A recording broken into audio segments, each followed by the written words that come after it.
तो जब हम लोग एपीआई बना रहे होते हैं ना, डिफरेंट एपीआई बनाते हैं, तो जो बड़ी कंपनीज हैं, डिफरेंट कंपनीज हैं, उन कंपनीज में फ्रंट एंड और बैक एंड के डेवलपर अलग अलग होते हैं। फ्रंट एंड पे अच्छे हैं, जो फ्रंट एंड स्टाइलिंग में अच्छे हैं, लॉजिक्स में अच्छे हैं, वो फ्रंट पे बैठते हैं। और जो बैक एंड पर अच्छे हैं, वो बैक एंड। अच्छा, जब जो बैकएंड का डेवलपर है या जो बैकएंड डेवलपमेंट की टीम है, बैकएंड बना लेती है, तो उसको फिर फ्रंट एंड वाले को बताना पड़ता है कि भाई इस राउट पर ये है, इस राउट पर ये है, इस राउट पर ये वाली चीज़ें मौजूद। जैसे इन्होंने हमें बताया कि अगर आप गेट ऑल प्रोडक्ट्स देखना चाह रहे हो, तो इस राउट पर जाओ। एंड कुछ सिंगल प्रोडक्ट देखनी है तो ये वाला राउट देख लो, लिमिट करना है जल्दी ये कर लो, एंड सो ऑन चलता जाए। अच्छा, अब पूरी की पूरी उन्होंने एक वेबसाइट बना दी है सिर्फ और सिर्फ डॉक्यूमेंटेशन बनाने के लिए। तो क्या कर रहे हैं, अपनी एपीआई को डॉक्यूमेंट कर रहे हैं। अपनी एपीआई को डॉक्यूमेंट कैसे कर रहे हैं, अपनी एपीआई को डॉक्यूमेंट क्या कर रहे हैं कि भाई ये एपीआई है, ये इस काम के लिए यूज हो रही है। तो जब हम हमारी बैकएंड की टीम को बनाती है एपीआई, अगर वो ऐसे करने लग जाए कि भाई वो एपीआई बनाए फिर उसकी वेबसाइट बनाए उसके डॉक्यूमेंटेशन के लिए। तो फॉर एग्जाम्पल मैं एक ई कॉमर्स एप्लीकेशन बना रहा हूँ, वेब एप्लीकेशन। अब उस वेब एप्लीकेशन का बैकएंड कंप्लीट हो गया। बैकएंड कंप्लीट होने के बाद उसके बैकएंड की अलग से एक वेबसाइट बन रही है कि भाई ये इसका ये राउट पर ये डाटा मौजूद है। तो अब उसके ऊपर चूंकि पूरी वेबसाइट बन रही है, तो उसका डिज़ाइन है, चीज़ें हैं, उसके फ्रंट एंड डेवलपर अलग से लगेंगे, तो बहुत ज़्यादा कॉस्ट आ जाती थी। तो हम लोग उसको ऐसे नहीं करते कि भाई हम लोग कर रहे हैं, और ना ही ऐसे करेंगे कि भाई बार बार मैसेज कर रहा है डेवलपर, तंग कर रहा है उसको, बैक एंड वाले डेवलपर को, कि ये क्या है, ये कहाँ पर होगा, ये वाली एपीआई कहाँ हिट होगी, एंड सो ऑन। तो इसका मतलब था कि हमें कोई एक ऐसा टूल चाहिए जो हमें डॉक्यूमेंटेशन बना के दे हमारे एपीआई से। तो अगर तो हमारी एपीआई कोई ऐसी एपीआई है जो पब्लिकली अवेलेबल हम लोग करना चाह रहे हैं कि बहुत सारे लोग उसको यूज़ कर सकें, जब बहुत सारे लोग उसको यूज़ कर सके उस एपीआई को, तो फिर तो हमें वेबसाइट बनानी पड़ेगी। अगर हमें पता है कि भाई हमारी टीम के तीन चार लोगों ने यूज़ करनी, फिर हम उसकी वेबसाइट बना रहे हैं, तो फिर हम अपना कॉस्ट और टाइम दोनों वेस्ट कर। उस चीज़ से बचने के लिए फिर हमारे पास ये एक टूल है पोस्टमैन का। डिफरेंट टूल है, पोस्टमैन है आपको। के अलावा वी एस कोड में एक एक्सटेंशन मिल जाएगी रैपिड एपीआई के नाम से, वो भी सेम काम कर रही है। तो और भी बहुत सारे टूल्स हैं, लेकिन इन सब में से फेमस और मोस्ट वाइडली यूज्ड पोस्टमैन। अब पोस्टमैन यूज कैसे करना है वो देखिए। ये यूज क्यों हो रहा है, डॉक्यूमेंटेशन बनाने। सबसे पहले हम लोग क्या करेंगे कि एक फोल्डर बना लेते हैं।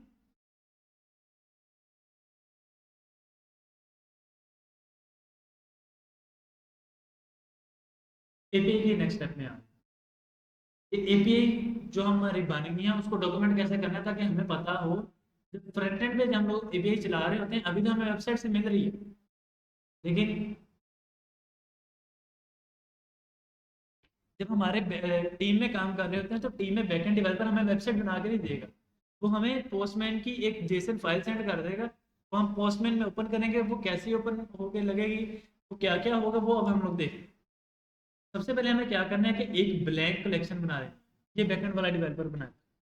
अगर हम लोग ब्लैक कर रहे हैं तो हम लोग बैकएंड उसका कोई नाम रख लेते हैं। फॉर एग्जाम्पल मैं यहाँ से उसको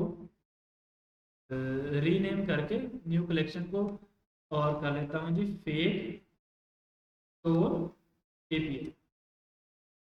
अब इस फेक स्टोर एपीआई में भी बहुत सारी एपीआई है, जैसे कुछ प्रोडक्ट की एपीआई हैं, कार्ड की एपीआई हैं, यूज़र ऑथेंटिकेशन की एपीआई हैं, और सो इसी तरह कुछ पेमेंट की एपीआई होंगी, ऑर्डर की एपीआई होंगी, विश लिस्ट की एपीआई होंगी, कुछ चैट हो रही है तो उसकी एपीआई होंगी। सो जितनी बड़ी एप्लीकेशन उतनी ज़्यादा एपीआई।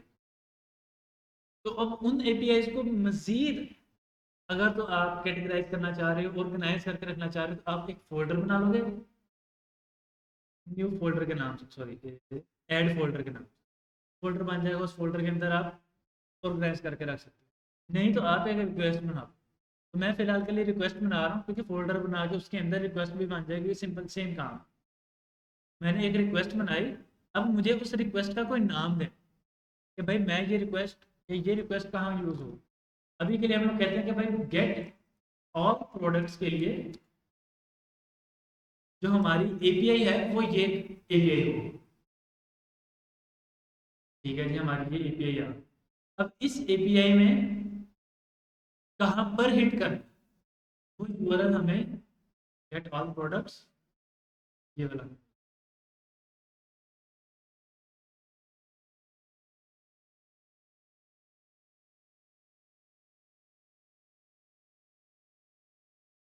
दोबारा दोबारा।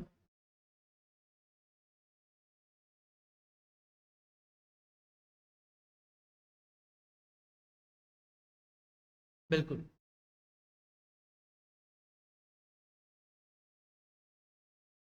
नहीं नहीं, बैकएंड बना होगा, बैकएंड से डाटा है।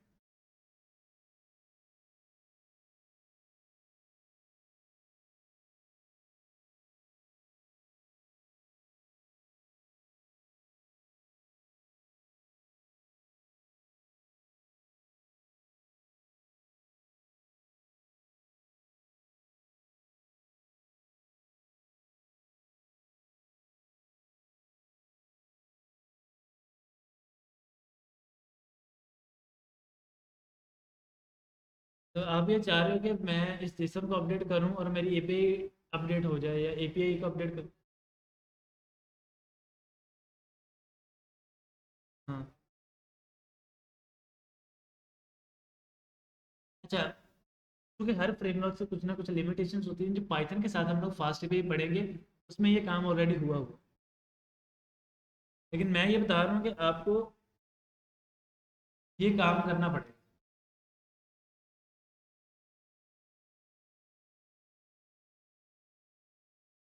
पाइथन में ऑलरेडी हुआ हुआ, मैं आपको दिखा देता हूँ।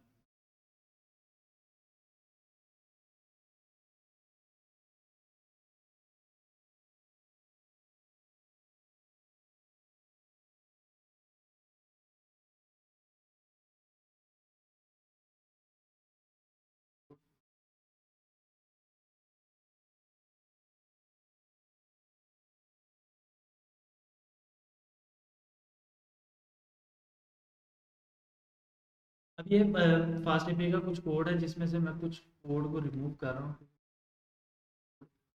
हमारा मसला कर सकते।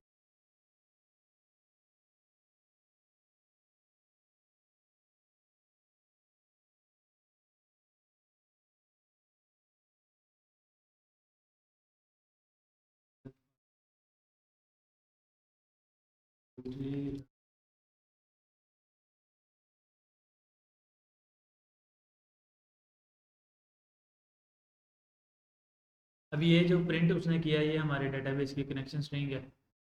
वो कंसोल लगाया हुआ है, तो वो कर।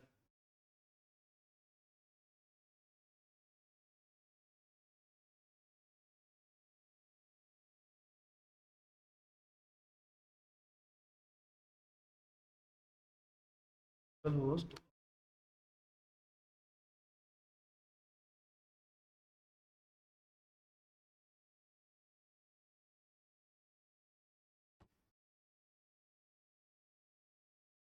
ये आ गया हमारा डिटेल नोट फाउंड।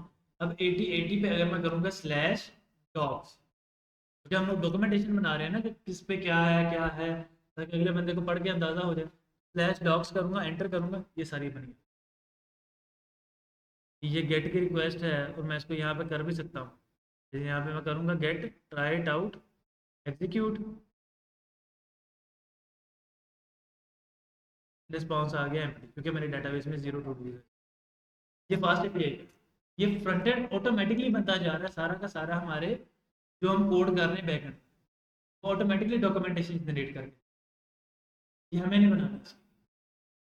लेकिन अगर हम लोग नेक्स्ट के कोई एपीआई बना रहे हैं या किसी और सर्वर के साथ काम कर रहे हैं, तब हमें बनानी one of the main reason ये भी है कि हम लोगों ने पाइथन के साथ फ्लास्क की बजाय फास्ट एपीआई को क्यों यूज़ किया। इसने एक तो डेवलपमेंट आसान बहुत कर दी है, स्पीड बहुत बढ़ा दी है, और ये डॉक्यूमेंटेशन को बहुत ईजी कर दिया, क्योंकि डॉक्यूमेंटेशन तो हमें चाहिए ही चाहिए हर एपीआई की ना।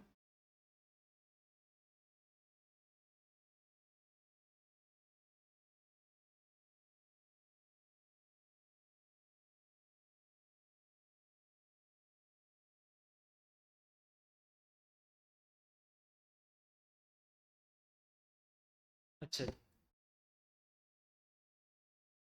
तो मैंने उसको बताया कि भाई इस यूआरएल पर आप हिट करोगे, और हिट करने के वक्त आपने एपीआई रिक्वेस्ट कौन सी टाइप की रखनी है, गेट है, पोस्ट है, पुट है। चूंकि मैं ऑल प्रोडक्ट्स को गेट कर रहा हूँ, फेच कर रहा हूँ, तो मेरी प्रोडक्ट टाइप होगी गेट।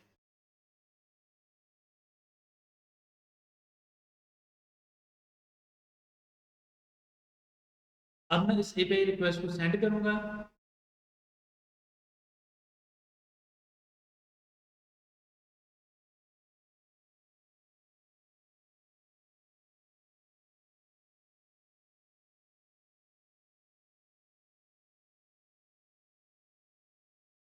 और ये मेरे पास कुछ रिस्पॉन्स,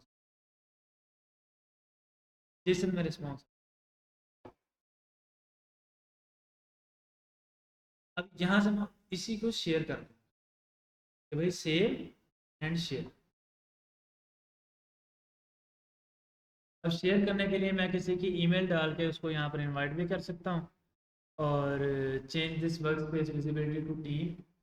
हाँ, मैं यहाँ पर किसी की डालूंगा, जैसे मेरे साथ दो शाहिद इकरम, सुहेल,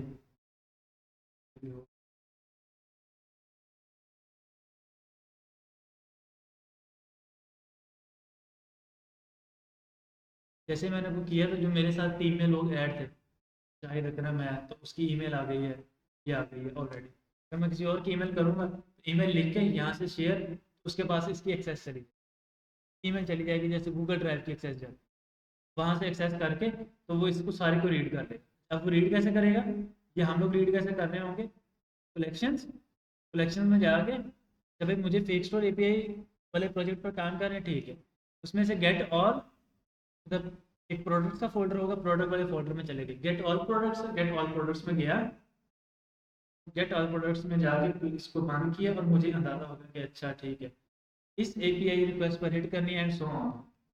ये साइड पर एक कोड का सिंबल बना, इसके ऊपर मैंने क्लिक किया,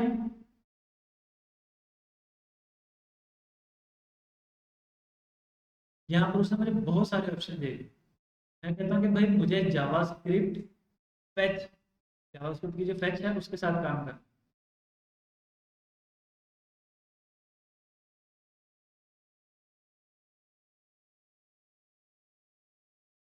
इसी तरह कहीं एक्सीएस भी होगा, वो मुझे अंदाजा। Node JS axios, axios library के साथ भी axios dot request configuration to URL, ये जो आपका रिस्पॉन्स आ रहा है ऑटोमेटिकली उसने देन कैच लगा दिया, आपको थोड़ा सा चेंज करना, ट्राई कैच करना, वो भी ना करें अगर आपके नहीं दिल कर।